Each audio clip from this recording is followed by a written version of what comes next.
Good evening and welcome to another edition of Tell the Truth and Shame the Devil. I'm Jenny Bernard, your host. As always, you can catch me right here each and every day, Monday through Friday, from 5 p.m. to 6 p.m. on Facebook Live. Tell a friend to tell a friend that Tell the Truth and Shame the Devil is on the air. You know what we do here. We talk business, legal, social, whatever affects you, as well as politics. Politics is everything and everything. In Memphis, Tennessee, and the world is politics, whether you believe it or not. Welcome in, ladies and gentlemen. I welcome you each and every one of you. We thank you so much for being a part of this program. We know we got the numbers, we see you watching, we know you're watching, and you are sharing. And I appreciate that, and I hope and pray that you will continue to share this because we're going to bring the truth, some of the nonsense that people who are not qualified to speak to law enforcement, political, have no background, but they have their opinion. And everybody is welcome with their opinion. But don't take your opinion if you're not qualified as truth. I've had people talk about C.J. Davis. I put something out there again, and you know C.J. Davis is one of my pet peeves. And I'll tell you in a minute that I feel being in law enforcement for over 50 odd years in one shape, form, or fashion. From a military police in the Marine Corps for 6 years, for over 20 years as a sheriff's deputy, uh, and 28 years dealing with uh, probation. So all of it tangled up for over 50 years, one way or the other. Walked around the old county jail when I first started as a deputy, moved over to what they used to call the Glamour Slammer, and then became a serving papers, everything about law enforcement. I know about it. That's been my career. But I hear people talk about things that I ask the question, how long have you been in law enforcement? When you talk about patrol and you never rode in a squad car. When you talk about being the chief or administrative over a police department and you show no leadership, in my opinion, I'm going to call you out, whether you C.J. Davis or any other chief of police. When you see Arkansas, the chief of police there, you see Mississippi, when we was in the crisis, both of those chiefs from Arkansas to Mississippi gave Memphis criminal a fair warning. Don't you come down here in Mississippi with that mess because we're going to deal with you. And when we deal with you, we're going to hide you for many of years. And the same over in Arkansas. Only in Memphis do we not have that kind of strong leadership in Memphis. And this is what we're going to talk about today. And won't be long today. I'm not going to bother you long, but I'm going to bring some things to your attention as to why we are feeling it and the reason that we are feeling when it comes to law enforcement. Understand this, that is all about the leadership, no matter who you are. If you're not a true leader, you can't get people to follow you as a leader. And when we look at C.J. Davis, I say to you that she lacked the leadership, in my opinion. She came from two different uh, police departments, from Durham, North Carolina, to uh, Atlanta, and now she ended up here in Memphis. I have a problem, and here she is. I have a problem with anyone who comes into a city, know nothing about the city, have at least 8 or 9 chiefs who have been in the city. for over 30 and 40 years of qualification. But because certain politicians by the name of Jim Strickland wanted to probably say I was the first who put a black female in charge of the Memphis Police Department. See, it's more about them than it is about us. We had enough chiefs on that board right now, any one of them could have stepped up to the plate and became the chief of police. We got to get past putting people in office where it's more about them and not about you. And I say to you, Chief C.J. Davis, that's on the screen right now, I tell you that in my opinion and in factual, from the death of Tyree Nichols, and that she is not held accountable for that, from the direction that you gave Paul Young to say, hey, we no longer wanted her as chief of police from the crime that being committed. And something she said uh, on television the other night, talking about the people, you can't get enough of qualified people. Well, you can't get them here in Memphis because they're going to other places like Dallas, San Antonio, Houston, Atlanta, other places where the package is good. And they'll go and get that. But yet, Memphis will say to well qualified officers before they leave here, they will say, okay, we want you to come here. The incentive now, we got a $15,000 signing bonus. Well, the others offering 20, 25 signing bonus. And they offer immediately when you start 72,000. But in Memphis, they say 15,000 signing bonus, and after 3 years, you'll get up to 72,000. Which one would you take, ladies and gentlemen? Would you take the package that tell you right now you'll get 20 some thousand as a signing bonus? You would get immediately 72,000 as a pay raise. See, the leadership in Memphis, they tell you that they want to take care of you, but they're not providing the tools, the qualified tools, to make sure that you are protected. And we're going to walk this floor a little bit about C.J. Davis. Who is C.J. Davis? And I mentioned just a moment ago, yes, she is. But I mentioned to you the fact that what is her qualification? Uh, she was no longer uh, at Durham, North Carolina. Uh, she left Atlanta, but all of a sudden she ended up in Memphis. I got an article that I researched and it was talking about her in the New York Times that she was sent away from two other police departments, but she ended up in Memphis, Tennessee as the chief of police. And it seemed to be a joke in the New York Times cover talking about her. And the way they wrote it up, it led me to believe that they understood that she was not qualified to be here after being in two other cities as the police administrator. But people are jump on this page and they're doing that, talking about, oh, we had this problem um, for recruiting before she got here. And I have to do it. I don't do it too much, but I will call that individual an individual who said that. You're a liar and the truth is not in you. And I'm going to tell you why I said that. I go way back in law enforcement, excuse me, to Chief Holt. And some of you wasn't born. I don't even know a Chief Holt. You don't know Chief Ivory.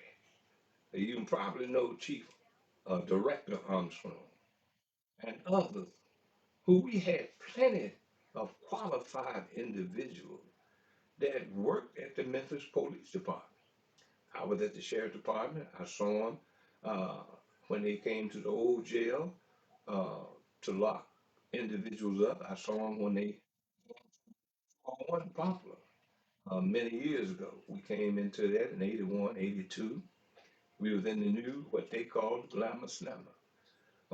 The communication between sheriff deputies and officers in general, whether it be at Cozy Corner or whether it be in another restaurant. And they would say, and we would get into a conversation, what is wrong with the Memphis Police Department? And they would say simply, it's the leaders, it's the top, that's the problem of the police department. And then when you look at all of these people who you say, well, we got 75, only 30 out of the 75, do you find it to be a problem that you can't find qualified candidates in Memphis, Tennessee? Why? Because the other qualified candidates are going to other places in the other position because of the leadership.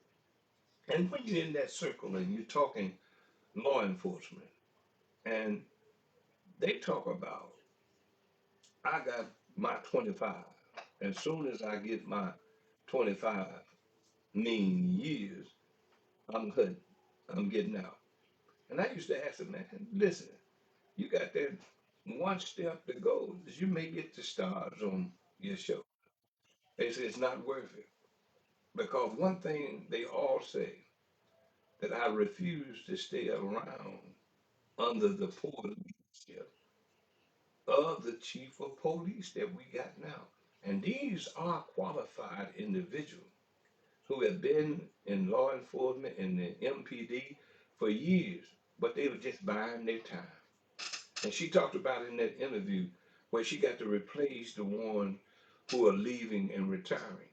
Well, if the leadership was strong, they would probably stay there another 5 years. They could get their 25 years in, and then they could stay another 2 years, or they could stay another 5 years. But they got fed up to the poor leadership and the politicians who put this poor leadership in place. So they say, all I'm doing is buying from a 25. And all of the knowledge, the wisdom, the experience in law enforcement is going home and sitting down. Because they are going home because of the poor leadership of CJ Davis. They're going home to sit down and take it easy and relax because the stupidity, the not, lack of knowledge, of knowing how Memphis, Tennessee works, we end up being in the position we're in. Now, you said we short. We short 500 officers. I bet you had 2,500 have left this city and gone and joined another police department. Why? Because they are refusing to be a part of a police department when the pay is not good and the leadership is bad. And that's what we have here. And please, please, people who don't know anything about law enforcement, you're just hearing what somebody give you a 15-minute sound bite, try to look intelligent, try to tell you this is our reason. The reason is you. The reason, CJ Davis, that Tyreek Nichols is dead. The reason his family is suing the Memphis Police Department because, and the city, because of something you did. The Scorpion unit that you put into place. And these individuals, now, some of them may have been found not guilty, but it's obvious through the videotape, what you saw, that they murdered that young man. But it was under your watch. I've always been told that if on your watch, then you are responsible. The people spoke to Paul Young and told him that T.J. Davis must go because the people looked at and saw that she was not qualified. Yet you all are keeping. And when I say you all, I'm talking the politicians, the people who sit in the mayor's office, who don't have the strength to say to you, hey, based on your opinion, based on this situation, it's got to be a problem why we can't get the best qualified people. And they're leaving, going to other police departments. and they go in there and get a good salary, and then when they retire, they gonna come back in Memphis and live well. I have no problem when any qualified individual to leave and go to another city for a better life, a better income, and come back home later. But if Memphis would think outside of the box, if Memphis would have the knowledge and our leadership big on, I tell you, if I was mayor of the city of Memphis and heard the people under the death of Tyrese Nichols that C.J. Davis should have been gone, she would have been gone before I got in office, because she would have been known and notified that I was coming and we wasn't going to keep her. But when you've been paid by institutions to the point your leadership is weak because you can't do what you need to do to serve the people. And right now, what we have is a weak Memphis Police Department because of the leadership. I'm talking about the head of the snake.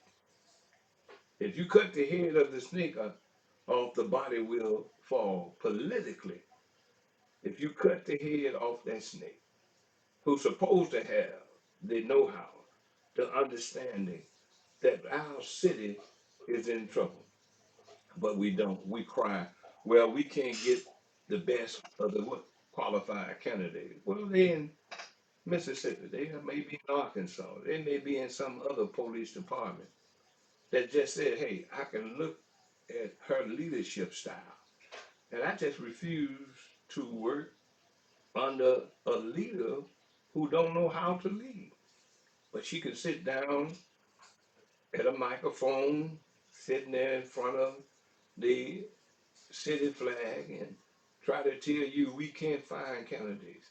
Well, the reason we can't find the best candidate is because of your poor leadership, C.J. Davis. Many of you agree. Past officers who have worked for 25 and 30 years. Why do you just think they abruptly leave when they have that much power? Whether they are lieutenant colonel, colonel, whether you're a chief and you are the assistant chief of the police department, you just one step away from possibly being the chief, but you say, hey, after these many years, I'm going to step down. People don't give up that power for no reason. People don't walk away for a colonel for no reason. Oh, they could stay there another 5 years. I know people who stayed there 40 years. Oh, the time was strong. We have to acknowledge that we have poor leadership. Then you sit here and say, oh, we want all of the agencies to come in, but we gonna run things. Hell, what do you mean you gonna run things? You couldn't run it before they came here. We were the number one most violent city and probably still is. I researched it and see if we still hold that title.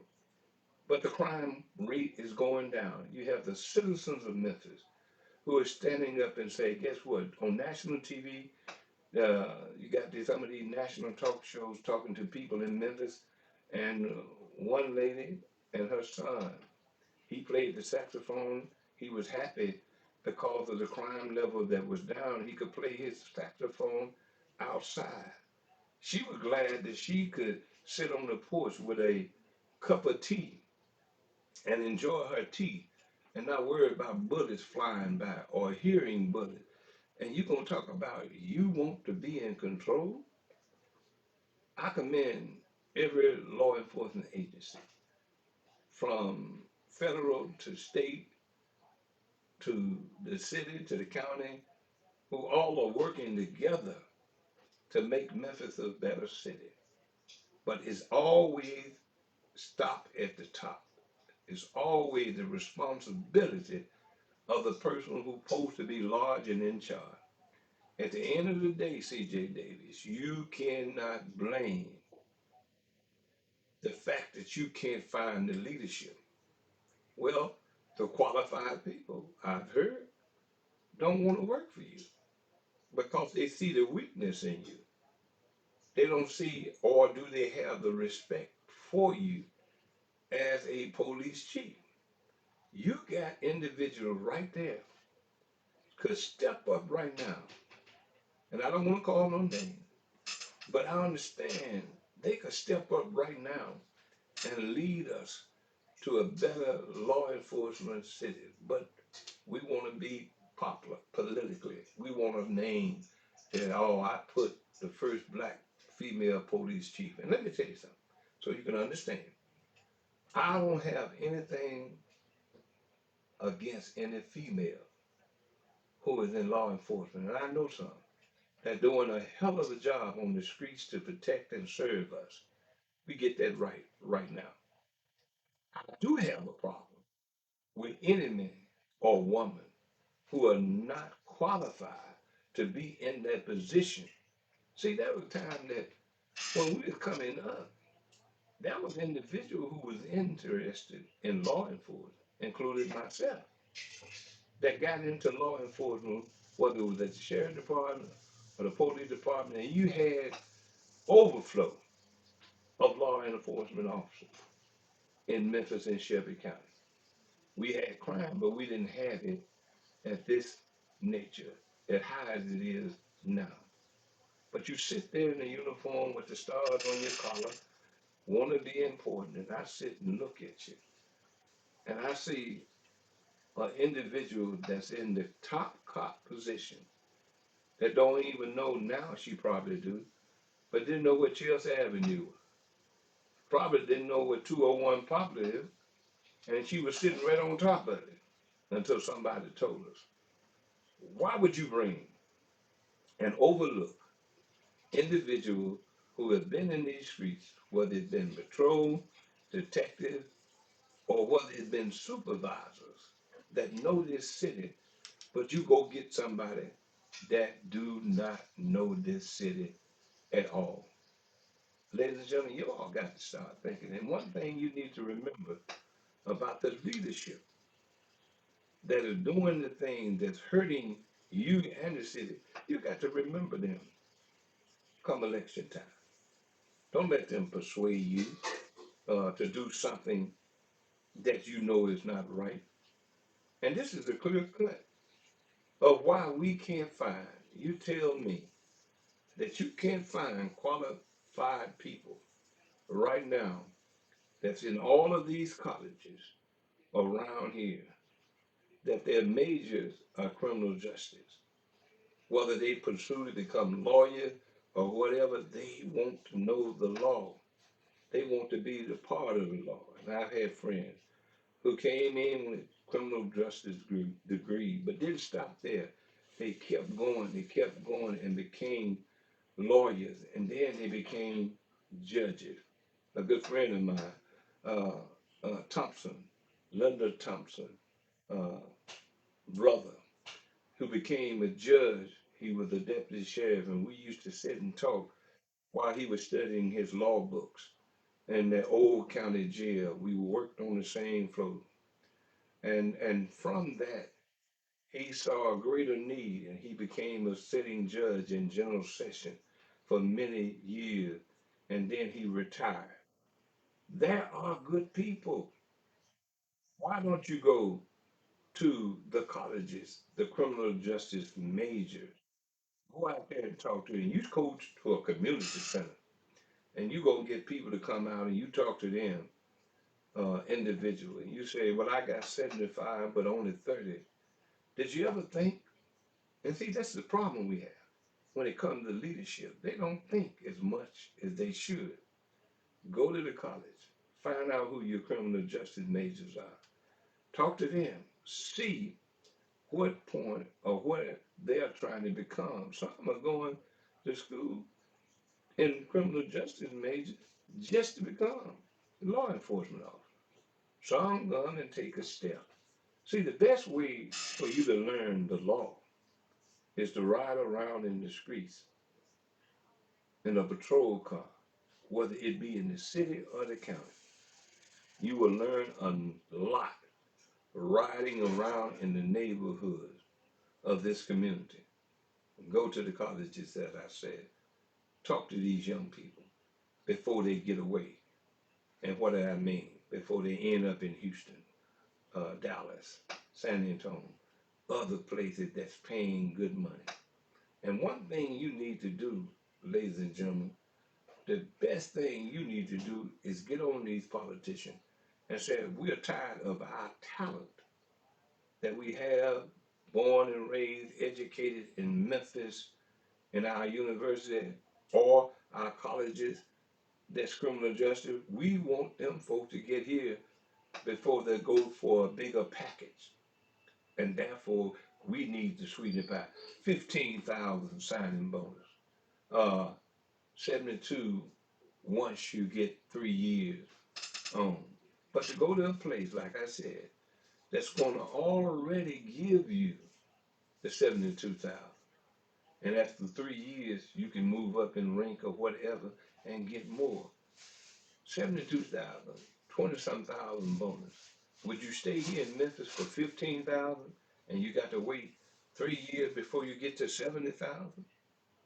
And the politics of the police department or the sheriff department pays a great decision whether they stay here or they move on. And it all comes back to the leadership. And I will forever say, and I can read people good, I can watch, and I hear conversation. We're not going to get better until the guard is changed at the Memphis Police Department. That's when we'll get the best, the cream of the crop, who understand, yes, I will work for this individual. And understand, the media rather, would tell you, oh, this is what she believed, and you believe that, and you said it, you heard it on TV, and you believe it. But the bottom line, ladies and gentlemen, there is a problem, and it starts at the top. That's the problem that we have in the city of Memphis. And the problem is nobody else but this woman here. Once you get rid of her, you can start rebuilding the Memphis Police Department to be all it can be under new leadership. I always had a problem that the city council said that you can live outside of Memphis. You the chief of police, CJ Davis, but you live in Arlington. If you want to live in Arlington, become the police chief of Arlington. But Arlington has more sense than to do that. Only in Memphis do we put an unqualified individual to be the top cop in a city like Memphis. You can't do that. You got to have someone who has been on the battlefield. And hear me, media, hear me, because you don't understand it. You never rode in a squad car. You never did this, that, or the other.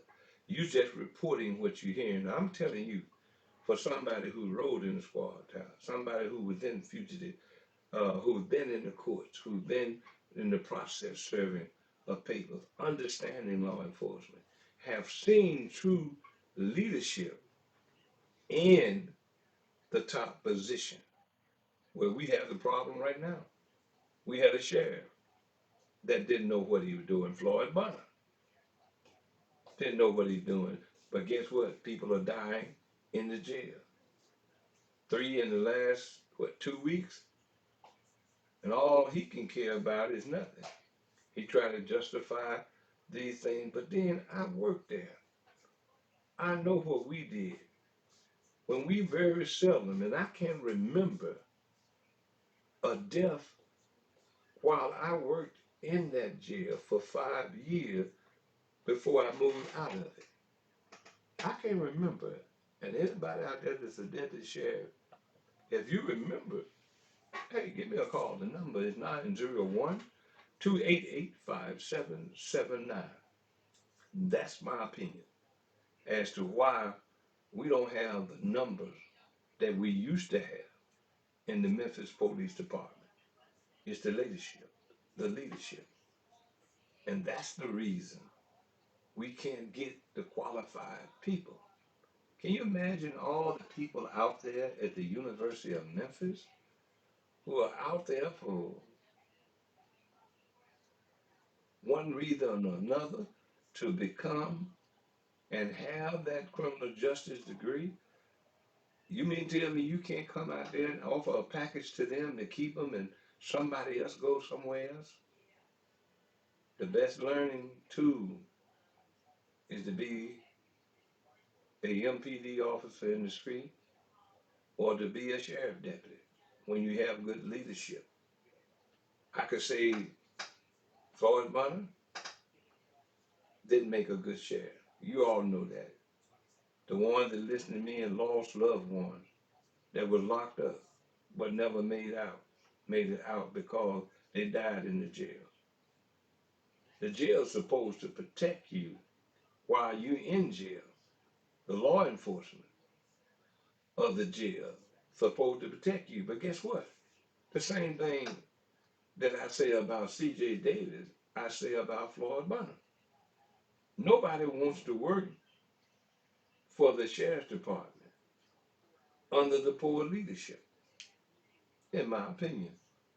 That's the bottom line. That's just the way it is until we start addressing these issues, ladies and gentlemen. It's going to be the same thing. I'm not going to hold you long today because it's the weekend and I know you want to get busy doing what you have to do, but I had to take an opportunity to say this. And the reason why that the Memphis Police Department, the reason why the Sheriff's Department, the reason why we are the number one most violent city in America is due to the lack of true leadership. And C.J. Davis is not it. Floyd Bonner is not it. I want you to know that I addressed this issue and all of this other mess that these so-called people with their opinion who never rode in a squad car know nothing about law enforcement and then tell a lie that, hey, this been happening for years. No. I remember when we had so many cars on the street at the Memphis Police Department under Chief Ivy, under Chief Hope, and go on and talk about the other chiefs. We wasn't running short. We had dedicated men and women that were willing to protect and serve. As always, I really do appreciate you. Hey, share this with friends. As always, I want you to subscribe and tell your friend to subscribe once you share this video and subscribe to uh, this program by going down to the bottom, hit the subscribe button and tell them to subscribe, and then go over to our web page. You can catch these videos right now in past. We're putting them up, and you can go over there at memphisrealtalk.com. memphisrealtalk.com. That's one word, memphisrealtalk.com. Go over there and you just have a good time listening to the things that we have put up and more to come. I'm Jennings Bernard and I really do appreciate you tuning in. I'm cutting it short today because it is Friday and we look forward to being with you again on Monday. Got some guests coming up. The political campaign is getting ready to beat up. They are already putting some signs out, but hey, we're going to have some who truly want to come in and ask your question and talk to you. They'll be here.